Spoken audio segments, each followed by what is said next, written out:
মোৰ বন্ধু বান্ধৱীসকল, আজি আপোনালোকলৈ আৰু এটা ধুনীয়া হৰিনাম আগবঢ়াব ওলাইছোঁ। আগৰ ভিডিঅ'টোত আপোনালোকে যথেষ্ট মৰম দিলে আৰু সেই মৰম ফেৰত লৈ আমি আৰু এটা হৰিনাম আপোনালোকলৈ আগবঢ়াইছোঁ। আৰু এই হৰিনামটোতে যাতে আপোনালোকে আমাক মৰম দিয়ে আৰু এতিয়া বলকচোন হৰিনামটো শুনো।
ৰাম বনৰ মালি হৰি গোপাল বনৰ মালি ও বৃন্দাবনে গৰু চাৰিলেন টানি টানি ও ৰাম বনৰ মালি ৰাম গৰু চাৰি বৰ পাইলা ৰূপ পৰা উজলিলে শ্যাম চন্দ্ৰ মুখে ৰাম বনৰ মালি হৰি ৰাম বনৰ মালি হৰি গোপাল বনৰ মালি ও বৃন্দাবনে গৰু চাৰিলেন টানি টানি ৰাম বনৰ মালি ৰাম বৃন্দাবনে গৰু চাৰি বৰ পাইলা পৰা উজলিলে শ্যাম চন্দ্ৰ মুখে ৰাম বনৰ মালি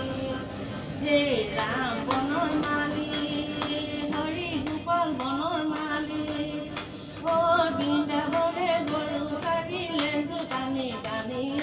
ৰাম বনৰ মালি ৰাম দুৱালৰ মাজে কৃষ্ণ বয়সত কৰো কোনো পাতে নন্দৰাণী ৰখাইছিলা গৰু ৰাম বনৰ মালি হে ৰাম বনৰ মালি হৰি গোপাল বনৰ মালি ও বৃন্দাবনে গৰু চাৰিলেন টানি টানি ৰাম বনৰ মালি ৰাম গৰু চাৰি বৰ পাইলা ৰূপ কণ্ঠকে পিন্ধিলে দুয়ো ৰঙা চৰণত ৰাম বনৰ মালি হৰি ৰাম বনৰ মালি ও গোপাল বনৰ মালি ও বৃন্দাবনে গৰু চাৰিলেন টানি টানি ৰাম বনৰ